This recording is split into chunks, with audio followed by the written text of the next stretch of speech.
The old man was up before the birds. That was the habit.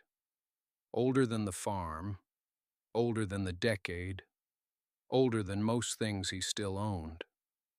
4:50 in the morning, and he was already moving through the Darce kitchen in his boots, putting water on, listening to the silence the way a man listens when silence is the only thing that answers back. The coffee percolated, and he stood at the window watching nothing, just the black shapes of the fence posts and the barn roof against a sky that hadn't decided yet what color it meant to be. He had a system for mornings. It wasn't written anywhere. It didn't need to be. He pulled on his denim jacket, faded to the color of old smoke, and went out. The screen door slapped behind him. He crossed the yard the same way he always crossed it. Straight line, no dawdling. Boots finding the familiar ground by memory rather than sight. Around the side of the barn, down past the water trough. And then he stopped where he always stopped, in front of the hen house door. And he stood there a moment before opening it. The way a man pauses before checking something he already knows is going to disappoint him. It was empty, not completely. There were 3 hens left, old birds, good birds, steady layers for years before their bodies started slowing. And they ruffled and murmured when the light fell in from the open door. He counted their eggs without touching them yet. 2. 2 eggs for 3 hens. That was the math of things lately. He'd sold off the rest of the flock in the spring because the feed costs had outrun what the eggs were bringing in. The feed store in town had raised prices twice in 8 months, and the diner was already buying from the Calhoun operation down the county road. Bigger, newer, cheaper, per dozen. He hadn't argued about it. He'd nodded, driven home, and done the arithmetic on the back of a feed receipt, and the arithmetic said, sell. So he had. But an empty hen house has a sound to it, a kind of dead air that a working farmer feels in his chest more than he hears with his ears. He latched the door and walked the fence line while the sky turned gray, then pearl, then a thin, watery blue. The pasture grass was growing fine. The fencing was sound. Everything was ready to hold something. There was just nothing left to hold. Back inside, he poured his coffee and unfolded the weekly county paper on the table. His knees complained when he sat down. They'd been complaining for years. He paid them the same attention he paid most complaints. On page 6, below an advertisement for a hay rake sale, there was a small notice. Tuesday auction at the fairgrounds, assorted farm equipment and livestock lots, sale starting at 9. He read it once. He turned the page. But later, in that quiet way of his, he turned it back. He drove out Tuesday morning before the dew had fully lifted, the old Ford rattling down the county road with the windows cracked and the AM radio pulling in static, and a fragment of a farm report he couldn't quite make out.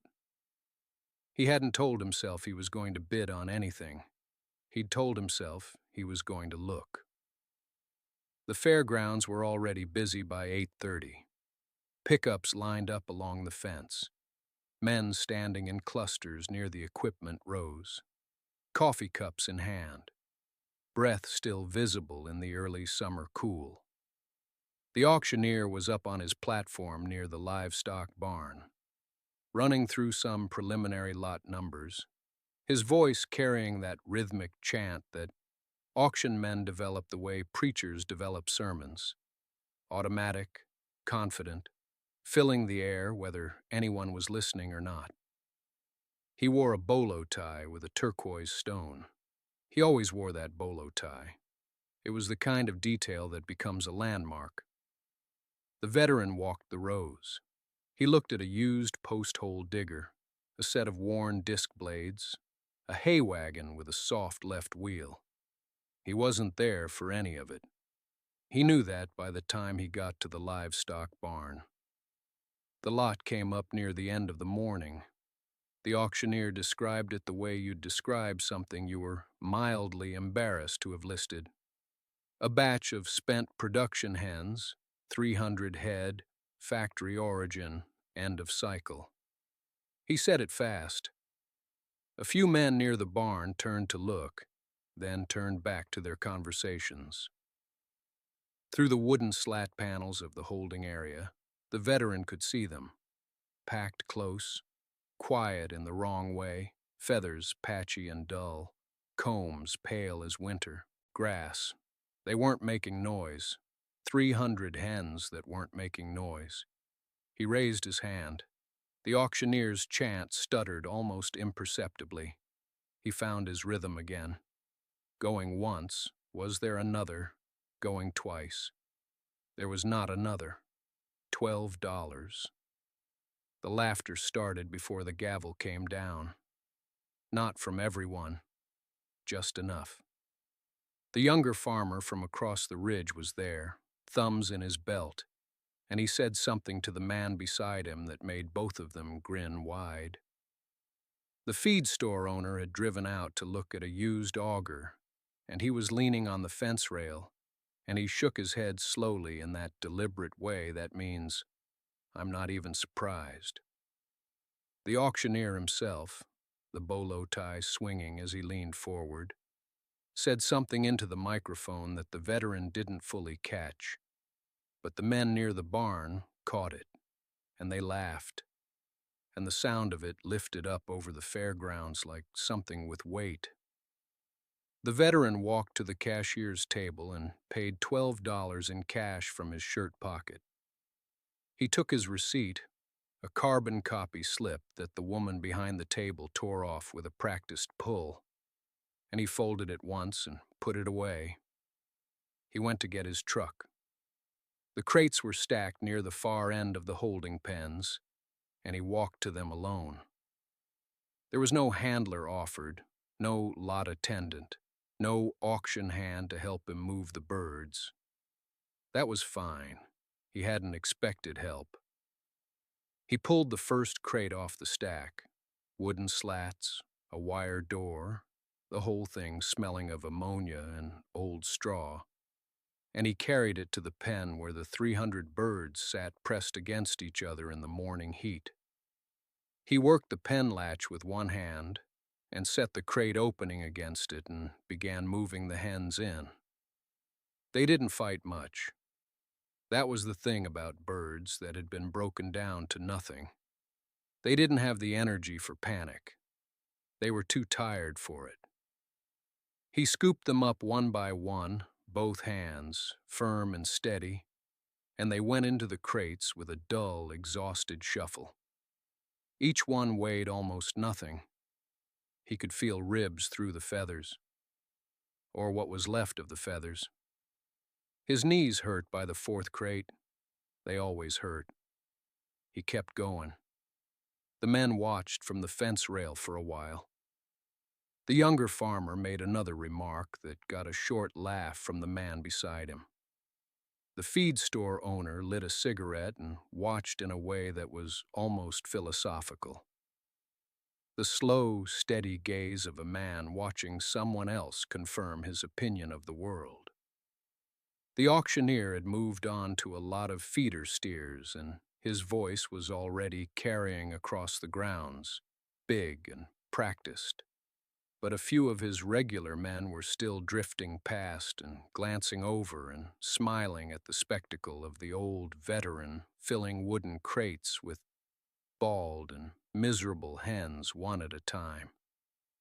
He loaded all 300. It took close to an hour.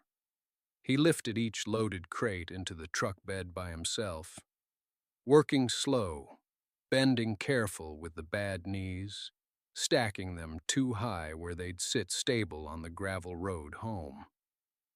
He tied them with rope he kept behind the seat, checking the tension on each line, the same way he had checked things all his life. When the last crate was set, he pulled off his work gloves and tucked them in his jacket pocket and walked around to the driver's side without looking back at the fence. He pulled out of the auction grounds at a walking pace because the road was rutted and he didn't want to jostle the crates.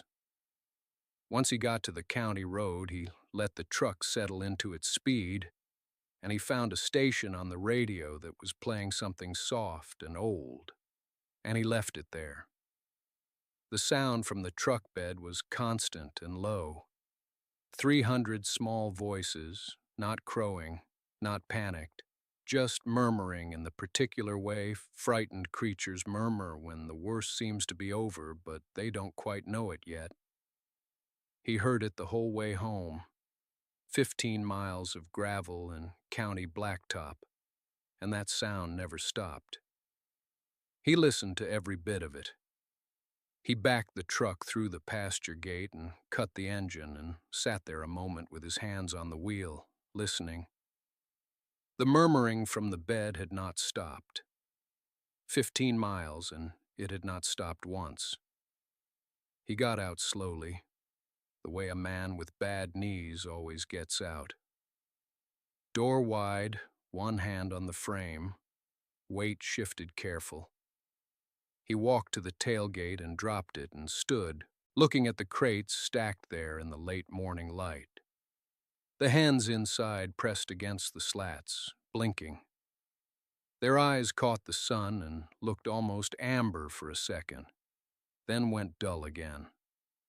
He untied the ropes and set the crates on the ground one at a time, working from the top down, not rushing it. When he had them all arranged in a row along the pasture fence, he knelt, both knees protesting, and unlatched the first crate door and folded it open and stepped back. Nothing happened. He waited. One hen moved toward the opening. She put her head out and looked at the grass and pulled it back in. She did it again. She stood in the doorway of that crate for a long moment, her bare neck stretched forward, her pale comb tipping sideways with the motion of her looking, and she did not step out. He understood that. He'd seen men come out of places they'd been kept too long and do exactly the same thing. Stand in the opening. Look at the light. Not trust it yet. He walked down the line and opened every crate door, and then he walked away and gave them the quiet. It took time. It took the kind of time you cannot rush by watching. He leaned against the fence post and looked at the sky and did not look at them directly. He could hear them, the small shifting sounds, the scratch of feet on wood, the occasional low sound that wasn't quite a cluck. Then one of them stepped out. She was one of the worst-looking birds in the lot. Bald across the shoulders, raw-looking at the back of the neck, her comb pale as old wax. She stepped out of the crate and onto the grass and stopped. She stood in the full open sunlight and she did not move, and she did not make a sound. Her feet were on actual ground for probably the first time in her life. The grass came up around her toes. She looked down at it like she was trying to understand what it was. He felt something in his chest go tight and then loosen. That was why he had done it. Not because he'd figured on profit or proved a point or beaten anybody at anything. It was that bird right there, standing in the light with no idea what grass was, alive and confused and still trying. He'd paid $12 and driven 15 miles for that exact thing, and he would not have said so to anyone, but he knew it was true. One by one, the others started to follow her out. He spent the rest of that morning doing what needed doing. He set up sections of the pasture behind the barn with whatever fencing wire he had left on the roll. Not enough to look organized, enough to keep them together while they figured out where they were. He threw kitchen scraps near the crates to draw them forward, bread heels, apple cores, potato peels soft from the bowl. They came for it slowly, cautiously, the way things come when they have learned that moving too fast costs them something. By afternoon, the word was already moving through town. He hadn't told anyone. He didn't have to. Somebody at the auction had a brother-in-law who drank coffee at the same counter as the feed store owner, and by the time the old man came in 2 days later for a bale of straw, the joke was already fully formed and waiting for him. He pushed through the door, and the bell above it rang the way it always did, and the feed store owner was on his stool behind the counter the way he always was. The man watched him come through the door and leaned back and crossed his arms and smiled the particular smile of someone who has been waiting. "Heard you cleaned out the auction house," the feed store owner said. "Bought yourself a cloud of feathers." A man on the far side of the store by the seed display laughed without turning around. "Bale of straw," the old man said. 300 hens. The feed store owner shook his head slowly like he was doing arithmetic he already knew the answer to. "That's a lot of breakfast for a lot of nothing." The old man set the money on the counter. He didn't look up from it, and he didn't answer. He waited while the receipt was written out by hand, folded it twice along the same line he always folded it, and put it in his front pocket. He loaded the straw bale into the truck himself, bad knees and all, because that was the kind of thing he did without thinking about it. The neighbor came by 2 days after that. He didn't knock or call ahead. He just appeared at the fence line that ran along the east edge of the pasture, elbows on the top rail, looking in at the birds with the particular expression of a man studying something he finds ridiculous. He was younger, well-kempt for a Tuesday, wearing a clean flannel that hadn't seen a full season yet. "Those your investment?" the neighbor called over. The old man was filling the water pans on the near side of the pasture. He didn't look up. "Yep," he said. The neighbor watched for a moment. A few of the hens were close enough to the fence to see clearly. Bald patches, pale faces, the kind of look that reads immediately as used up and finished. "They lay anything yet?" "Not yet," the old man said. The neighbor made a short sound that wasn't quite a laugh and wasn't quite a word. He pushed off the fence rail and walked back toward his own property without saying goodbye. The old man kept filling the pans. 3 weeks in, and the farm was still quiet enough that a man could hear himself think, which was either a comfort or a problem, depending on the day. He rose before first light the way he always did, before the birds themselves stirred, before the sky had decided what color it wanted to be. Bad knees or not, mornings had a pull on him that went back further than the farm. He moved through the dark by habit, pulling on his jacket, running water for coffee, then stepping off the porch while the cup was still too hot to hold comfortably. The pasture in early morning was different from the pasture in midday. Quieter. More honest, somehow. The hens roosted in loose clusters in the barn, and the ones that had grown bold enough would already be pressing toward the door when he slid it open, eager in a way they hadn't been in the first week. That was worth something. He walked the rows of them slowly, the way a man checks fence line, not searching for anything dramatic, just watching, looking for what was there and what wasn't. And 3 weeks in, there was something. It was easier to see in the morning light, when everything was still and the birds weren't moving much. He crouched, slowly, one hand on his knee, near a small brown hen in the back corner of the barn. She had been one of the worst when they arrived. Bare along both shoulders, a comb so pale it had looked almost gray in the auction light. He'd noticed her specifically in the first days because she'd stood apart from the others, head low, the posture of a thing that has stopped expecting much. But now, at her shoulders, along the line where bare skin had been, there was the faint bristle of new growth. Not feathers yet, exactly. More like the suggestion of them. Short and pale and new. The kind of thing you'd miss if you weren't looking. He studied her for a moment without touching her. Then he moved to the next bird, and the next. It wasn't everywhere.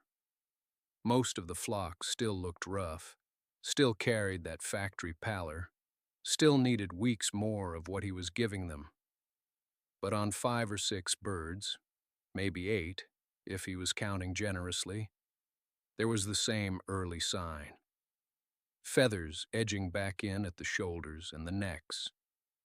Combs that had been chalk white now, showing the faintest thread of pink at their base, like color returning to a face after cold. He stood up slowly, pressed his hand to his knee, and looked out over the whole of them. Nobody else had seen it yet. Nobody else had been here in the early morning with him to check. The neighbor had looked at them from the fence and seen used-up birds, and that's what they still looked like from a distance. But up close, in the low slant of early summer light, the story was different. He noted it the only way he noted most things. In his head, quietly, and then went to fill the water pans. The weeks passed the way weeks do on a working farm. Not kindly, not cruelly, just steadily, each day requiring the same things as the day before. He was up before light. He filled the water pans. He scattered the morning scraps. He walked the fence line. He watched. By the 4th week, the change was no longer something he had to look for.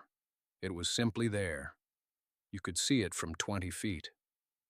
A third of the flock had visible new feather growth coming in at the shoulders and along the backs of their necks, small dark quills pushing through the pale skin like grass through cracked clay. The combs had color in them, not full red, not the deep, saturated red of a healthy laying hen at her best, but genuine color, earned color, the kind that meant something was working inside the bird again. They moved differently, too, less hunched, less still. They scratched at the dirt with purpose, turned over clods, chased each other away from good patches of ground in the way healthy birds do, bickering over nothing, which is the best sign of all. He did not say anything to anyone about it. He had nothing to prove yet, and he understood the difference between a sign and a fact. The 5th week arrived on a Tuesday, same day of the week he'd bought them, though he didn't mark that as meaningful. And on Wednesday morning, before the sky had gone from black to gray, he came out the back door with his flashlight and walked to the barn. He swung the beam low through the straw and stopped. Eggs. Not 1 or 2 tucked in a corner by an early bird finding her instincts again. A real flush of them, nestled down in the straw in 3 different spots, brown and smooth and still warm from the night. He counted without moving them first, just pointing the beam from one to the next. Then he went to the porch and came back with the flat board he used for carrying, the one with the low lip he'd nailed on himself years ago to keep things from sliding. He worked slowly, lifting each egg with 2 hands and laying it flat, moving through the barn the way a man moves when he doesn't want to miss anything. He carried them inside and set the board on the kitchen table under the lamp. 31 eggs. He pulled the spiral notebook from the shelf above the counter, found the page, and wrote the number down with the golf pencil he kept tucked in the wire coil. The date, the count, nothing else. He looked at the number for a moment, then closed the notebook and set the pencil back. He didn't pour himself a second cup of coffee to celebrate. He didn't stand at the window, looking out at the barn with satisfaction. Or if he did, it was only for a moment, and no one was there to see it. He put the eggs in the wooden crate by the door and went back outside because the water pans still needed filling, and they didn't care what day it was. The number climbed every morning after that. 31 became 38. 38 became 42. By the end of the following week, he was pulling better than 50 eggs a day from the barn, carrying them in on the flatboard with both hands, setting them under the lamp, writing the date and the count in the spiral notebook with the golf pencil tucked in the wire coil. The pages were filling. He needed crates. He had 4 wooden ones in the barn and 2 cardboard flats that had come with feed deliveries, and for a while those were enough. Then they weren't. He drove into town on a Thursday morning in the old Ford, the cracked side mirror catching the early light, and stopped at the diner on the main street. He went in through the side door the way he always had, not the front. The owner was behind the counter already, a heavy-set woman with her hair pinned back and an apron that had seen years of use. He asked if she was still buying local. She said she was. He told her what he had. She looked at him for a moment, not unkindly, just measuring, and said she'd take 2 dozen a week to start, maybe more if the quality held. He told her it would hold. She asked his price. He named it. It was fair. She didn't argue, and they shook hands across the counter the way people still did then, before everything moved to paper, and then to nothing at all. He drove back out along the county road with the first week's order already spoken for. The sign went up that same afternoon. He cut a piece of board from the scrap pile behind the barn, sanded it flat enough to paint, and mixed the brown paint he had left over from fixing the gatepost. He didn't have a sign painter's hand, but he had a steady one, and the letters came out clean enough to read from the road. Fresh eggs, farm gate. He mounted it on a stake at the end of the gravel drive, below the hand-painted mailbox, angled toward the county road so it caught you before you passed. By the following day, cars were slowing. By the day after that, 2 of them had pulled all the way up the drive. He sold a dozen to a woman he recognized from church who hadn't spoken to him in some time. She counted out exact change into his palm without meeting his eyes for long. He thanked her. He meant it. He wrote each sale in the notebook.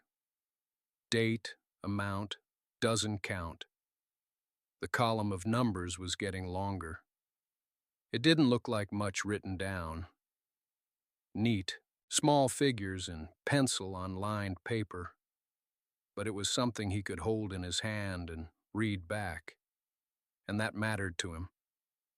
He'd learned a long time ago that what you don't write down has a way of vanishing, like it never happened at all. The Hens didn't know any of this. They were busy. The feed store owner came on a Thursday. He didn't call ahead.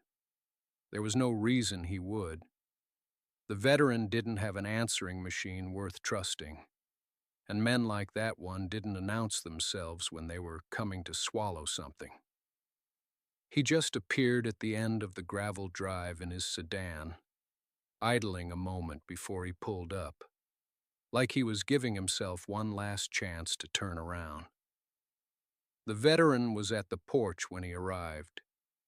He'd been sorting empties, stacking the cartons he'd reclaimed and rinsed from the diner, ready for refilling. His knees ached in the particular way they always did by mid-morning, so he'd pulled the old wooden chair out and was working seated, which was not how he preferred to be seen, but it was what it was. The man got out slowly. He was wearing his store apron still, which meant he'd left someone else behind the counter, which meant this was not a casual errand. He stopped a few feet short of the porch steps and looked at the chicken yard for a moment, without saying anything. The hens were out in the grass, steady and busy, their feathers full and dark, their movements unhurried. A few had wandered near the fence closest to him, and they regarded him with the total indifference of animals that have never heard of him. He looked at the veteran then. He said he'd been hearing things. He said the diner had mentioned the eggs. He said he thought maybe there was an arrangement worth discussing. The veteran set down the carton he was holding and waited. The man said he had counter space. He said customers came in every morning. He said he thought he could move 2, maybe 3 flats a week if the supply was steady. He didn't look at the chicken yard again when he said it. He kept his eyes somewhere in the middle distance between the porch and the drive.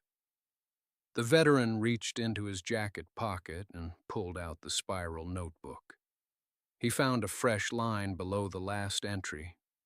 He wrote the number, what he needed per dozen to make the arrangement worth his while, fair but not soft. And he turned the notebook around and held it out. The man looked at it. He didn't haggle. He gave a single short nod. The veteran wrote it down again on a second line, tore that line out carefully along the wire edge, and handed it across. Something to keep. Something that couldn't vanish later. The man took it, folded it once, and put it in his apron pocket. That was the whole of it. No apology. No acknowledgement of the auction, of the laughter, of the thing he'd said loud enough for half the county to hear about 4 cents and a fool. The veteran hadn't expected one, and finding he'd been right about that didn't bother him. What mattered was the number on the paper. What mattered was the hens in the yard, busy and whole and entirely unaware of what they'd just accomplished. He picked up the next carton and kept working. The auctioneer came on a Wednesday afternoon. The veteran heard the truck before he saw it.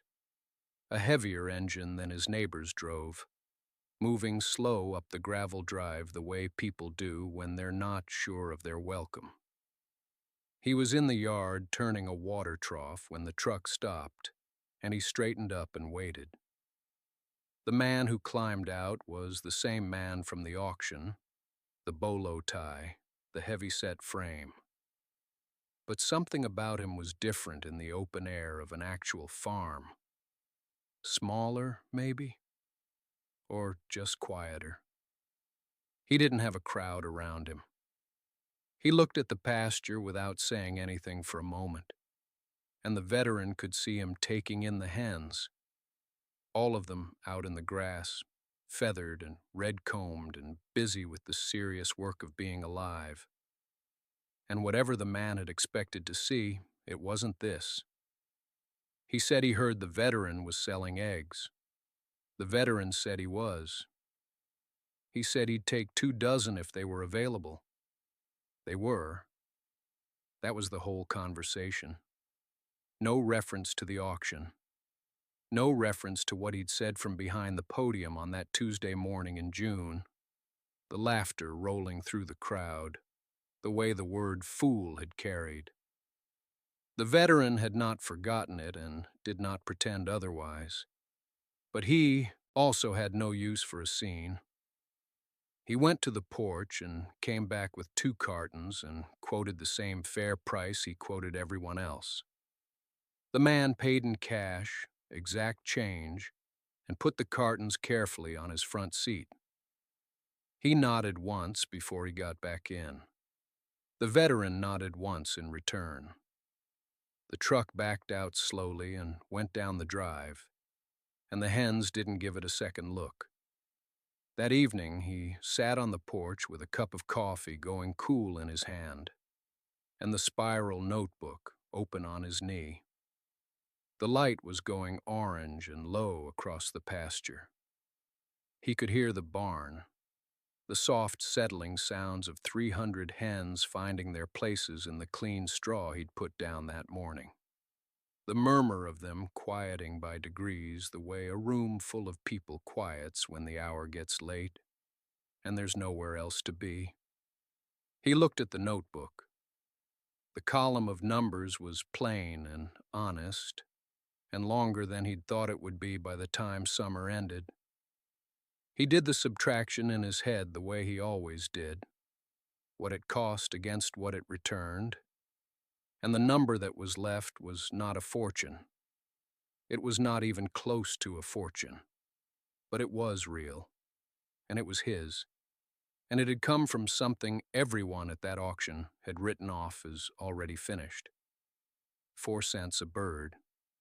He closed the notebook and held his coffee with both hands. The hens settled. The light went down. He stayed where he was until the stars came, in no hurry, having nowhere else to be, knowing he'd gotten it right.